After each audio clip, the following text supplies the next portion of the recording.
ಪ್ರೀತಿಯ ವಿದ್ಯಾರ್ಥಿಗಳೇ, ಆನ್ಲೈನ್ ತರಗತಿಗೆ ಎಲ್ಲರಿಗೂ ಸ್ವಾಗತ.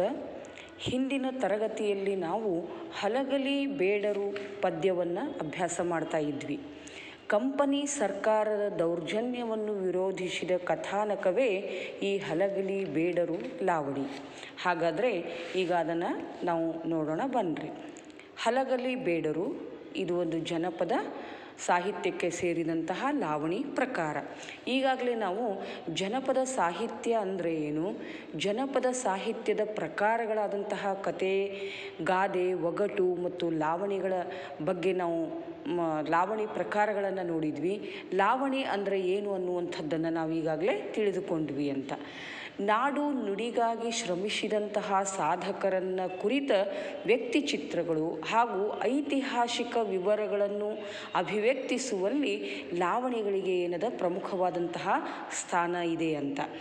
ವಾಣಿಜ್ಯ ಮೂಲವನ್ನು ಅಂದರೆ ವ್ಯಾಪಾರದ ಒಂದು ಮೂಲವನ್ನು ಇರಿಸಿಕೊಂಡು ಭಾರತಕ್ಕೆ ಆಗಮಿಸಿದಂತಹ ಬ್ರಿಟಿಷರು 1857 ಸಿಪಾಯಿ ದಂಗೆಯ ಅನಂತರ ನಿಶಸ್ತ್ರೀಕರಣ ಕಾಯ್ದೆಯನ್ನು ಅವರು ಜಾರಿಗೆ ತಂದರು. ನಿಶಸ್ತ್ರೀಕರಣ ಕಾಯ್ದೆ ಅಂದರೆ ಈಗಾಗಲೇ ನಾವು ತಿಳಿದುಕೊಂಡ ರೀತಿಯಲ್ಲಿ ಅಂದ್ರೆ ಬ್ರಿಟಿಷ್ ಸರ್ಕಾರದ ಒಂದು ಅನುಮತಿ ಇಲ್ಲದೆ ಭಾರತೀಯರು ತಮ್ಮ ಹತ್ರ ಯಾವುದೇ ಶಸ್ತ್ರಗಳನ್ನು ಇಟ್ಟುಕೊಳ್ಳುವ ಹಾಗಿಲ್ಲ, ಯಾವುದೇ ಆಯುಧಗಳನ್ನು ತಮ್ಮ ಹತ್ರ ಇಟ್ಕೊಳ್ಳೋ ಹಾಗಿಲ್ಲ.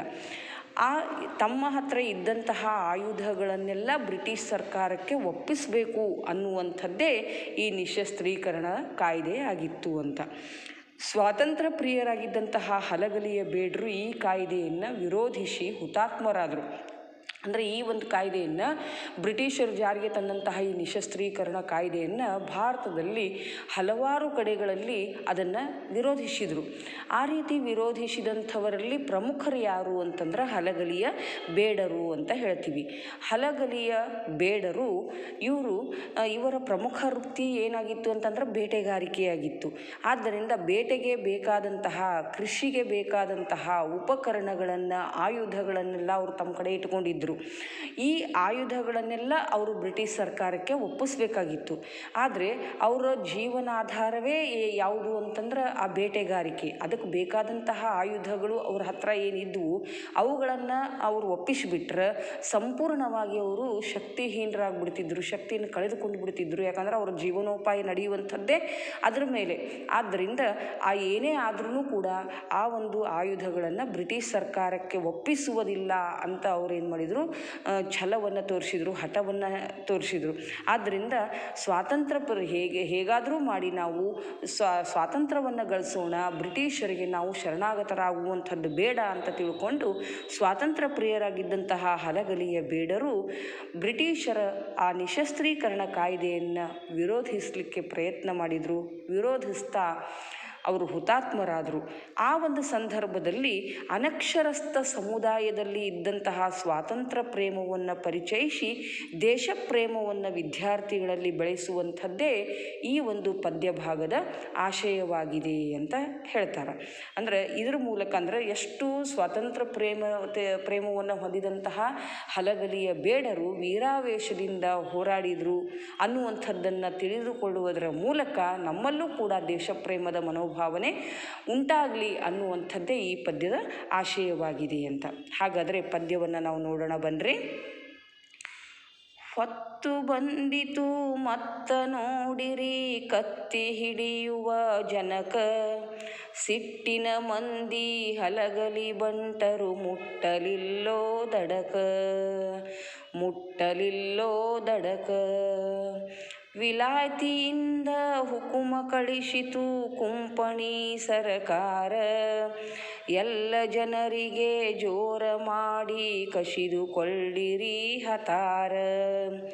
ಹಲಗರ ಹಳ್ಳಿ ಮುಧೋಳ ಹತ್ತರ ಮೆರೆಯಿತೋ ಸುತ್ತಮುತ್ತ, ಪೂಜರಿ ಹನುಮ ಬ್ಯಾಡರ ಬಾಲ ಜಡಗ ರಾಮ ಮಸಲತ್ತ.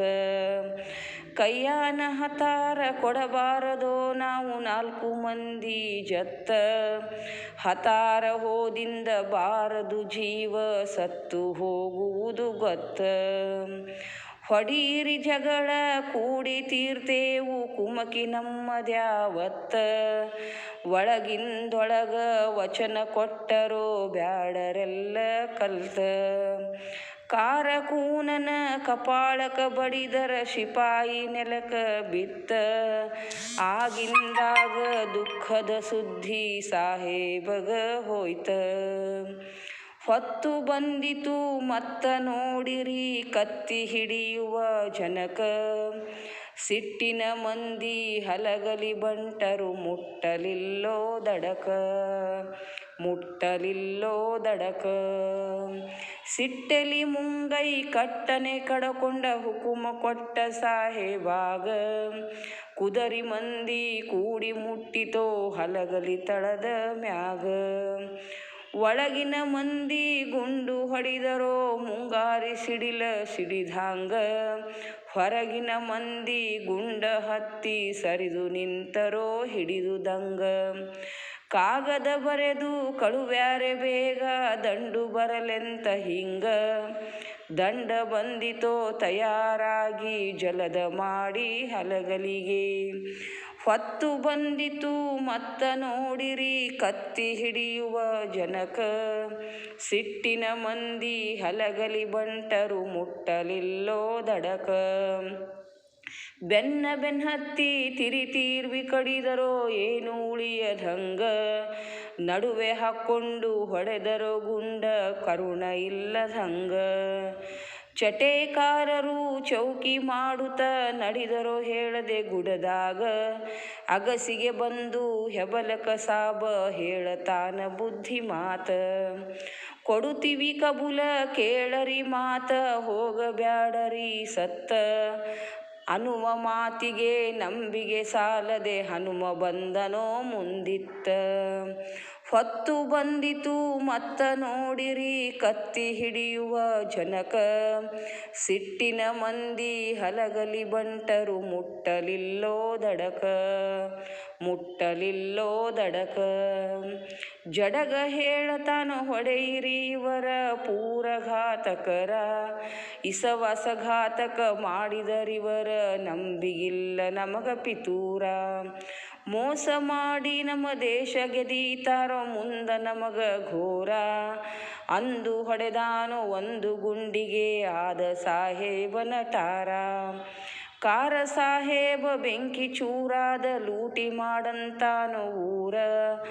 ಸಿಟ್ಟಿಲೆ ಹೊಡೆದರೋ ಸಿಡಿಲ ಸಿಡಿದಾಂಗ ಗುಂಡು ಸುರಿದಾವ ಭರಪೂರ. ಹನುಮ ಹೇಳತನ ಗುಂಡು ಹೊಡಿದು ಕೆಡವು ನಷ್ಟ ಭಾರ. 300 ಮಂದಿ ಮೈಮ್ಯಾಗ ಬಂದರ ಆಗ ನೋಡೋ ಜೋರ. ಭೀಮನು ಇದುರಿಗೆ ನಿಂತ 500 ಮಂದಿಗೆ ಮತ್ತ. ಬಾಲನು ಮಾಡಿದ ಕಸರತ್ತ ಕುದುರೆಯ ಕಡೆದು 10-20. ರಾಮನ ಕಡಿತ ವಿಪರೀತ ಕಾಲುವೆ ಹರಿತೋ ರಕ್ತ. 1000 ಆಳಿಗೆ ಒಬ್ಬ ಕೂಗತಾನೋ ಕಡೀರಿ ಅಂತ ಮತ್ತ. 4 ಮಂದಿ ಹಿಂಗ ಕಡಿದು ಸತ್ತರೋ ಹಲಗಲಿ ಬಂಟರಣ್ಣ ಜನಕ. ಹೊತ್ತು ಬಂದಿತು ಮತ್ತ ನೋಡಿರಿ ಕತ್ತಿ ಹಿಡಿಯುವ ಜನಕ. ಸಿಟ್ಟಿನ ಮಂದಿ ಹಲಗಲಿ ಬಂಟರು ಮುಟ್ಟಲಿಲ್ಲೋ ದಡಕ. ಮುಟ್ಟಲಿಲ್ಲೋ ದಡಕ. ಕೊಡಲಿ ಕೋರೆ ಕುಡ ಕಬ್ಬಿಣ ಮೊಸರು ಬೆಣ್ಣಿ ಹಾಲ. ಉಪ್ಪು ಎಣ್ಣೆ ಅರಿಶಿಣ ಜೀರಗಿ ಅಕ್ಕಿ ಸಕ್ಕಾರಿ ಬೆಲ್ಲ. ಗಂಗಳ ಚರಗಿ ಮಂಗಳ ಸೂತ್ರ ಹೋದವೋ ಬೀಸು ಕಲ್ಲ. ಹಾಳಾಗಿ ಹೋಯಿತು ಅತ್ತು ವರ್ಣಿಸಿ ಹೇಳಲಿ ನಾನೆಷ್ಟ. ಸಿಕ್ಕದ್ದು ತಗೊಂಡು ಸರದ ನಿಂತರೋ ಊರಿಗೆ ಕೊಳ್ಳಿ ಕೊಟ್ಟ.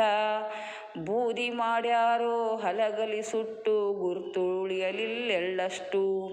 ಕಾಣದೆ ಹೋಯಿತೋ ಕೆಟ್ಟು ವರ್ಣಿಸಿ ಹೇಳಿದೆ ಕಂಡಷ್ಟು.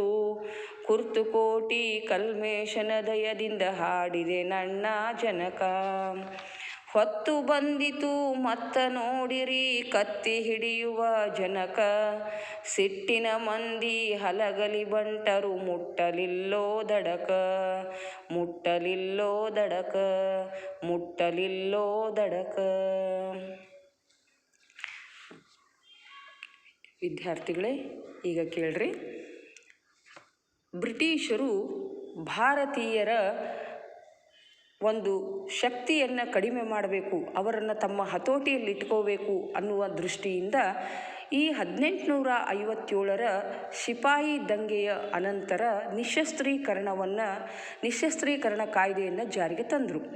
ಈ ಕಾಯ್ದೆಯ ಪ್ರಕಾರ ಭಾರತೀಯರು ಯಾರೂ ತಮ್ಮ ಹತ್ರ ಒಂದು ಆಯುಧಗಳನ್ನು, ಶಸ್ತ್ರಗಳನ್ನು ಇಟ್ಟುಕೊಳ್ಳೋ ಹಾಗಿಲ್ಲ, ಅವುಗಳನ್ನೆಲ್ಲ ಬ್ರಿಟಿಷ್ ಸರ್ಕಾರಕ್ಕೆ ಒಪ್ಪಿಸಬೇಕು ಅಂತ. ಇದನ್ನು ವಿರೋಧಿಸಿ ಭಾರತದಲ್ಲಿ ಹಲವಾರು ಕಡೆಗಳಲ್ಲಿ ದಂಗೆಗಳಾದವು. ಅದರಲ್ಲಿ ಪ್ರಮುಖವಾಗಿ ನಾವು ಹಲಗಲಿ ಬೇಡರ ಹತಾರ ದಂಗೆ ಒಂದು ಕದನವನ್ನು ನೋಡ್ತೀವಿ ಅಂತ. ಯಾಕಂದರೆ ಹಲಗಲಿಯ ಬೇಡರು ಅವರ ಜೀವನೋಪಾಯ ಏನಾಗಿತ್ತು ಅಂತಂದರೆ ಬೇಟೆಗಾರಿಕೆಯಾಗಿತ್ತು. ಅದಕ್ಕೆ ಬೇಕಾದಂತಹ ಆಯುಧಗಳನ್ನು ಅವ್ರಿಗೆ ಮುಖ್ಯವಾಗಿ ಆಧಾರ ಯಾವುದು ಅಂತಂದ್ರೆ ಆಯುಧಗಳು, ಬೇಟೆಯಾಡಲಿಕ್ಕೆ ಅಂದರೆ ಪ್ರಾಣಿಗಳನ್ನು ಬೇಟೆಯಾಡಲಿಕ್ಕೆ, ಅಲ್ಲಿ ಕಾಡಿನಲ್ಲಿ ಇರುವಂತಹ ಒಂದು ಹಣ್ಣು ಹಂಪಲುಗಳನ್ನು ತೆಗೆದುಕೊಳ್ಳಲಿಕ್ಕೆ, ಅಥವಾ ತಮ್ಮ ಮೇಲೆ ಯಾರಾದರೂ ದಾಳಿಗೆ ಬಂದಾಗ ತಮ್ಮ ರಕ್ಷಣೆಗಾಗಿ ಆ ಒಂದು ಆಯುಧಗಳನ್ನೆಲ್ಲ ಅವರು ಇಟ್ಕೊಂಡಿದ್ದರು. ಆದ್ದರಿಂದ ಅವುಗಳನ್ನು ಒಪ್ಪಿಸಬೇಕು ಅಂತ ಅಂದ್ಕೂಡಲೇ ಅವರಿಗೆ ಭಯಂಕರ ಸಿಟ್ಟು ಬಂತು. ಬ್ರಿಟಿಷ್ ಸರ್ಕಾರದ ವಿರುದ್ಧ ಭಾಳ ಸಿಟ್ಟು ಬಂತು. ಅವರು ಏನು ಮಾಡಿದರು ಅಂತಂದ್ರೆ, ಏನೇ ಆಗಲಿ ನಾವು ನಮ್ಮ ಆಯುಧಗಳನ್ನು ಬ್ರಿಟಿಷ್ ಸರ್ಕಾರಕ್ಕೆ ಒಪ್ಪಿಸುವುದಿಲ್ಲ ಅಂತ ಅವರು ಹಠ ತೊಟ್ಟರು. ಆದ್ದರಿಂದ ಅವರು ಬ್ರಿಟಿಷರನ್ನು ವಿರೋಧಿಸಲಿಕ್ಕೆ ಸಿದ್ಧರಾದರು, ಅವ್ರ ಜೊತೆ ಯುದ್ಧವನ್ನು ಮಾಡಲಿಕ್ಕೆ ಅವರು ಸಿದ್ಧರಾದರು. ಅದನ್ನೇ ಇಲ್ಲಿ ಹೇಳ್ತಾ ಇದ್ದಾರೆ. ಹೊತ್ತು ಬಂದಿತು ಮತ್ತ ನೋಡಿರಿ ಕತ್ತಿ ಹಿಡಿಯುವ ಜನಕ, ಸಿಟ್ಟಿನ ಮಂದಿ ಹಲಗಲಿ ಬಂಟರು ಮುಟ್ಟಲಿಲ್ಲೋ ದಡಕ. ಅಂದ್ರೆ ಹೊತ್ತು ಬಂತು, ಯಾವುದು ಅಂದ್ರೆ ಸಮಯ ಬಂತು ಅವ್ರಿಗೆ. ಮತ್ತೆ ನೋಡಿರಿ, ಮತ್ತೆ ಅವ್ರಿಗೆ ಸಮಯ ಬಂತು. ಯಾರಿಗೆ? ಕತ್ತಿ ಹಿಡಿಯುವ ಜನಕ, ಅಂದ್ರೆ ಕತ್ತಿಯನ್ನು ಹಿಡಿಯುವಂತಹ, ಆಯುಧವನ್ನು ಕೈಯಲ್ಲಿ ಹಿಡಿಯುವಂತಹ ಜನಕ ಅಂತಂದ್ರೆ ಜನರಿಗೆ. ಇಲ್ಲಿ ಗ್ರಾಮೀಣ ಒಂದು ಪದದಲ್ಲಿ ನಾವೇನಂತೀವಿ, ಜನಕ ಅಂತಂದ್ರೆ ಜನರಿಗೆ. ಜನಕ ಅಂದರೆ ಇನ್ನೊಂದು ಅರ್ಥ ಬರ್ತದೆ, ತಂದೆ ಅಂತ ಕೂಡ ನಾವು ಹೇಳ್ತೀವಿ. ಇಲ್ಲಿ ಯಾರಿಗೆ? ಹಲಗಲಿ ಬೇಡರಿಗೆ ಮತ್ತೆ ಸಮಯ ಬಂದಿತು. ಅವರು ಬೇಟೆಯನ್ನು ಆಡಲಿಕ್ಕೆ ಕತ್ತಿ ಅನ್ನೋದು ಕೈಯಲ್ಲಿ ಹಿಡಿತಾ ಇದ್ರು ಯಾವಾಗಲೂ. ಈಗ ಮತ್ತೆ ಅವರಿಗೆ ಸಮಯ ಬಂತು. ಎದಕ್ಕಾಗಿ ಸಮಯ ಬಂತು? ಮತ್ತೆ ನೋಡಿರಿ, ಮತ್ತೆ ಅವ್ರಿಗೆ ಸಮಯ ಬಂತು. ಎದಕ್ಕಾಗಿ ನೋಡ್ರಿ, ಕತ್ತಿ ಹಿಡಿಯುವ ಜನಕ ಅಂದ್ರೆ ಕತ್ತಿಯನ್ನು, ಆಯುಧವನ್ನು ಹಿಡಿಯುವಂತಹ ಆ ಜನರಿಗೆ ಮತ್ತೆ ಕತ್ತಿಯನ್ನು ಹಿಡಿಯುವಂತಹ ಅಂದ್ರೆ ಬ್ರಿಟಿಷರ ವಿರುದ್ಧ ಹೋರಾಡುವ ಸಮಯ ಅವ್ರಿಗೆ ಮತ್ತೆ ಬಂತು. ಈಗ ಕತ್ತಿಯನ್ನು ಕೈಯಲ್ಲಿ ಹಿಡಿದುಕೊಂಡು ಬ್ರಿಟಿಷರ ವಿರುದ್ಧ ಹೋರಾಡುವಂತಹ ಸಮಯ ಮತ್ತೆ ಅವ್ರಿಗೆ ಬಂತು. ಸಿಟ್ಟಿನ ಮಂದಿ ಹಲಗಲಿ ಬಂಟರು ಮುಟ್ಟಲಿಲ್ಲೋ ದಡಕ. ಅಂದ್ರೆ ಅವರು ಸಾಕಷ್ಟು ವೀರಾವೇಶದಿಂದ, ವೀರತನದಿಂದ ಬ್ರಿಟಿಷರ ಜೊತೆ ಹೋರಾಡಿದರು. ಅವ್ರ ಗುರಿ ಏನಾಗಿತ್ತು ಅಂತಂದ್ರೆ, ಬ್ರಿಟಿಷರನ್ನು ಭಾರತದಿಂದ ಹೊಡೆದೋಡಿಸ್ಬೇಕು, ಭಾರತ ಸ್ವತಂತ್ರವಾಗಬೇಕು ಅನ್ನುವಂಥದ್ದು ಅವ್ರ ಗುರಿಯಾಗಿತ್ತು. ಅವರು ಅತ್ಯಂತ ಸಿಟ್ಟಿನಿಂದ ಅಂದ್ರೆ ಬ್ರಿಟಿಷರ ದೌರ್ಜನ್ಯವನ್ನು ವಿರೋಧಿಸುವುದಕ್ಕಾಗಿ ಅವರು ಬಹಳ ಕೋಪಕ್ಕೊಳಗಾಗಿದ್ದರು. ಅವರನ್ನು ವಿರೋಧಿಸುವ ಸಲುವಾಗಿ ಆ ಸಿಟ್ಟಿನ ಮಂದಿಯಾದಂತಹ ಹಲಗಲಿ ಬಂಟರು ಅಂತಂದ್ರೆ ವೀರರು. ಆ ವೀರರು ಮುಟ್ಟಲಿಲ್ಲೋ ದಡಕ ಅಂದ್ರೆ ದಡವನ್ನು ಮುಟ್ಟಲಿಲ್ಲ, ಅಂದರೆ ಯಶಸ್ಸನ್ನು ಕಾಣಲಿಲ್ಲ. ಯುದ್ಧದಲ್ಲಿ ಆ ಒಂದು ಬ್ರಿಟಿಷರನ್ನು ಹೊಡೆದೋಡಿಸುವಂಥ ಒಂದು ಗುರಿ ಅವ್ರದ್ದು ಸಾಧ್ಯವಾಗಲಿಲ್ಲ, ಯಶಸ್ವಿಯಾಗಲಿಲ್ಲ. ಯಾಕಂದ್ರೆ ಆ ಯುದ್ಧದಲ್ಲಿ ಆ ಒಂದು ಹಲಗಲಿನೇ ಏನಾಗ್ಬಿಡ್ತು ಅಂತಂದ್ರೆ ನಾಶ ಹೊಂದಿಬಿಡ್ತು. ಹಲಗಲಿ ಊರೇ ನಾಶವಾಗಿ ಬಿಡ್ತು. ಅವರು ಯಾವುದೇ ರೀತಿಯ ಯಶಸ್ಸನ್ನು ಕಾಣಲಿಲ್ಲ. ಮುಟ್ಟಲಿಲ್ಲ ದಡಕ ಅಂತಂದ್ರೆ ಅವರು ದಡವನ್ನು ಸೇರಲಿಲ್ಲ, ಅಂದರೆ ಅವರು ಯಶಸ್ಸನ್ನು ಕಾಣಲಿಲ್ಲ. ಆದರೂ ಕೂಡ ಏನು ಅಂತಂದ್ರೆ ಸ್ವಾತಂತ್ರ್ಯದ ಒಂದು ಕಿಚ್ಚನ್ನು, ಸ್ವಾತಂತ್ರ್ಯದ ಒಂದು ಪ್ರೇರಣೆಯನ್ನು ಭಾರತೀಯರಲ್ಲಿ ಉಂಟು ಮಾಡಿದರು ಅನ್ನೋದು ನಮಗಿದು ಇದರಿಂದ ತಿಳಿದು ಬರ್ತದೆ. ಮುಂದೆ ನೋಡ್ರಿ, ವಿಲಾತಿಯಿಂದ ಹುಕುಮ ಕಳಿಸಿತು ಕುಂಪಣಿ ಸರ್ಕಾರ, ಎಲ್ಲ ಜನರಿಗೆ ಜೋರ ಮಾಡಿ ಕಸಿದುಕೊಳ್ಳಿರಿ ಹತಾರ. ಹಲಗರ ಹಳ್ಳಿ ಮುಧೋಳ ಹತ್ತರ ಮೆರೆಯಿತೋ ಸುತ್ತಮುತ್ತ, ಪೂಜೇರಿ ಹನುಮ ಬ್ಯಾಡರ ಬಾಲ ಜಡಗ ರಾಮ ಮಸಲತ್ತ. ಕಯ್ಯಾನ ಹತಾರ ಕೊಡಬಾರದೋ ನಾವು 4 ಮಂದಿ ಜತ್ತ, ಹತಾರ ಹೋದಿಂದ ಬಾರದು ಜೀವ ಸತ್ತು ಹೋಗುವುದು ಗೊತ್ತ. ಹೊಡೀರಿ ಜಗಳ ಕೂಡಿತೀರ್ತೇವು ಕುಮಕಿ ನಮ್ಮದ್ಯಾವತ್ತ, ಒಳಗಿಂದೊಳಗ ವಚನ ಕೊಟ್ಟರೋ ಬ್ಯಾಡರೆಲ್ಲ ಕಲ್ತ. ಕಾರಕೂನನ ಕಪಾಳಕ ಬಡಿದರ ಸಿಪಾಯಿ ನೆಲಕ ಬಿತ್ತ, ಆಗಿಂದಾಗ ದುಃಖದ ಸುದ್ದಿ ಸಾಹೇಬಗ ಹೋಯ್ತ. ನೋಡ್ರಿ, ವಿಲಾತಿ ಅಂತಂದ್ರೆ ವಿಲಾಯಿತಿ ಅಥವಾ ವಿದೇಶ ಅಂತ. ವಿದೇಶದಿಂದ ಹುಕುಮ ಕಳಿಸ್ತು. ಹುಕುಮ ಅಂತಂದ್ರೆ ಆದೇಶ ಕಳಿಸ್ತು. ಯಾವುದು ಅಂದ್ರೆ ಕುಂಪಣಿ ಸರ್ಕಾರ. ಕುಂಪಣಿ ಸರ್ಕಾರ ಯಾವುದು ಅಂತಂದ್ರೆ ಭಾರತದಲ್ಲಿ ಇರುವಂತಹ ಅಂದರೆ ಬ್ರಿಟಿಷರು ಸ್ಥಾಪಿಸಿದಂತಹ ಈಸ್ಟ್ ಇಂಡಿಯಾ ಕಂಪನಿ ಕ್ರಿಸ್ತಶಕ 1600ರಲ್ಲಿ ಈಸ್ಟ್ ಇಂಡಿಯಾ ಕಂಪನಿ ಎಂಬ ಬ್ರಿಟಿಷ್ ಸರ್ಕಾರ ರಚಿಸಿದಂತಹ ಆಡಳಿತಾತ್ಮಕ ಸಂಸ್ಥೆ ಯಾವುದು ಅಂತಂದ್ರೆ ಕುಂಪಣಿ ಸರ್ಕಾರ ಅಥವಾ ಕಂಪನಿ ಸರ್ಕಾರ ಅಂತ. ಆ ಬ್ರಿಟಿಷರು ಕುಂಪಣಿ ಸರ್ಕಾರದಿಂದ ವಿದೇಶದಿಂದ ಅಂದರೆ ಅವ್ರ ತಾಯ್ನಾಡು ಯಾವುದಾಗಿತ್ತು ಅಂತಂದರೆ ಇಂಗ್ಲೆಂಡ್ ಆಗಿತ್ತು. ಆ ವಿಲಾಯಿತಿಯಿಂದ ವಿದೇಶದಿಂದ ಒಂದು ಆದೇಶವನ್ನು ಕುಂಪಣಿ ಸರ್ಕಾರ ಭಾರತ ದೇಶಕ್ಕೆ ಕಳಿಸ್ತು. ಯಾವುದಕ್ಕೆ ಇದು ಆದೇಶ ಅಂತಂದ್ರೆ ಈಗಾಗಲೇ ನಮಗೆ ಗುರುತದ ನಿಶಸ್ತ್ರೀಕರಣ ಕಾಯ್ದೆ ಅಂತ.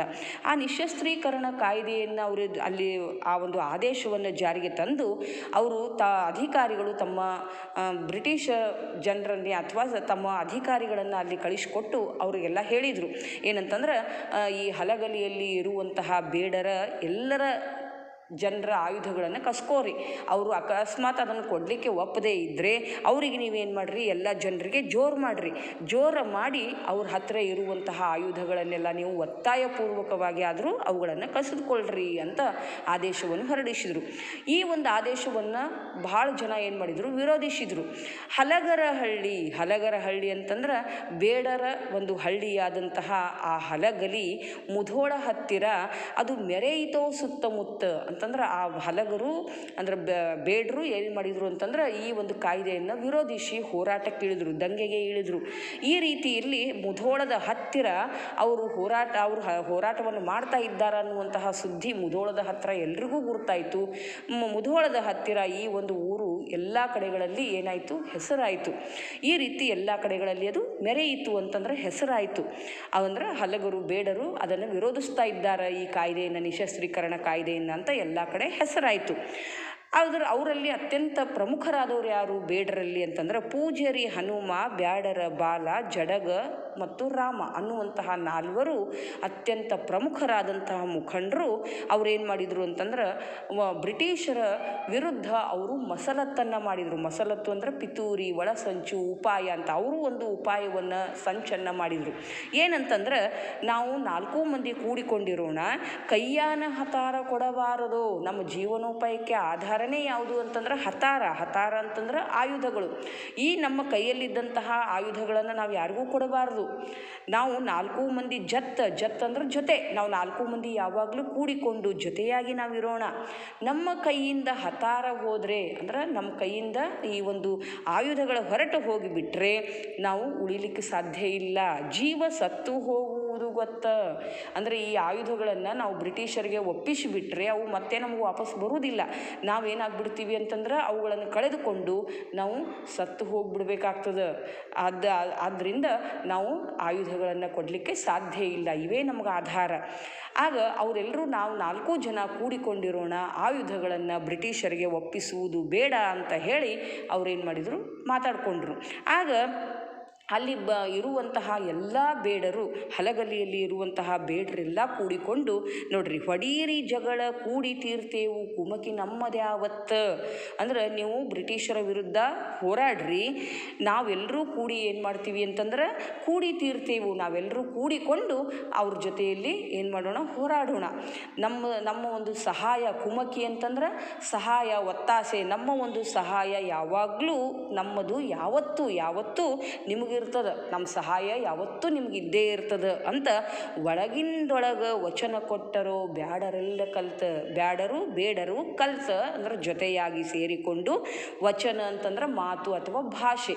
ಅಂದ್ರೆ ಒಳಗಿಂದೊಳಗೆ ಅವರೆಲ್ಲರೂ ಕೂಡಿಕೊಂಡು ಎಲ್ಲ ಬೇಡರು ಏನು ಮಾಡಿದರು, ಆ 4 ಜನ ಪ್ರಮುಖರಿಗೆ ಒಂದು ಮಾತನ್ನು ಕೊಟ್ಟರು. ನೀವು ಹೋರಾಡ್ರಿ, ನಿಮ್ಮ ಜೊತೆಯಲ್ಲಿ ನಾವು ಇರ್ತೀವಿ, ನಾವು ಕೂಡಿಕೊಂಡು ಬ್ರಿಟಿಷರನ್ನು ಎದುರಿಸೋಣ, ಅವ್ರ ಜೊತೆಯಲ್ಲಿ ಹೋರಾಡೋಣ, ನಮ್ಮ ಒಂದು ಸಹಾಯ ಯಾವತ್ತೂ ನಿಮಗಿದ್ದೇ ಇರ್ತದೆ ಅಂತ ಅವರು ವಚನವನ್ನು ಕೊಟ್ಟರು. ಆಗ ಎಲ್ಲರೂ ಸೇರಿಕೊಂಡು ಬ್ರಿಟಿಷರನ್ನು ವಿರೋಧಿಸಿ ಯುದ್ಧವನ್ನು ಮಾಡಲಿಕ್ಕೆ ಸಿದ್ಧರಾದರು. ಕಾರಕೂನನ್ನು ಕಪಾಳಕ್ಕೆ ಬಡಿದರ ಸಿಪಾಯಿ ನೆಲಕ್ಕೆ ಬಿತ್ತ. ಆಗ ಬ್ರಿಟಿಷ್ ಅಧಿಕಾರಿಯಾದಂತಹ ಶಟನ್ ಕರ್ ಅನ್ನುವಂಥವನು ಅಲ್ಲಿ ಒಂದು ಆಯುಧಗಳನ್ನು ಇಸ್ಕೊಳ್ಳಿಕ್ಕೆ, ಆಯುಧಗಳನ್ನು ಭಾರತೀಯರಿಂದ ಕಸಿದುಕೊಳ್ಳಲಿಕ್ಕೆ ತಮ್ಮ ಕಾರಕೂನನನ್ನು, ಗುಮಾಸ್ತನನ್ನು, ಸಿಪಾಯಿಗಳನ್ನು ಅಲ್ಲಿ ನೇಮಿಸಿದ್ರು. ಆಗ ಆ ಕಾರಕೂನರು, ಸಿಪಾಯಿಗಳು ಈ ಭಾರತೀಯರಿಂದ ಆಯುಧಗಳನ್ನು ಇಸಿದುಕೊಳ್ಳಿಕ್ಕೆ ಅವರು ಪ್ರಯತ್ನ ಪಟ್ಟಾಗ ಆ ಯುದ್ಧದಲ್ಲಿ ಬ್ರಿಟಿಷ್ ಒಂದು ಕಾರಕೂನರಿಗೆ, ಅಂದರೆ ಇಲ್ಲಿ ಇರುವಂತಹ ಗುಮಾಸ್ತರಿಗೆ, ಸಿಪಾಯಿಗಳಿಗೆ, ಯಾರು ಬೇಡ ಜನಾಂಗದವರು, ಬೇಡರು ಎಲ್ಲ ಏನು ಮಾಡಿದರು ಅಂತಂದ್ರೆ ಆ ಕಾರಕೂನನ, ಗುಮಾಸ್ತನ ಕಪಾಳಿಗೆ ಹೊಡೆದ್ರು.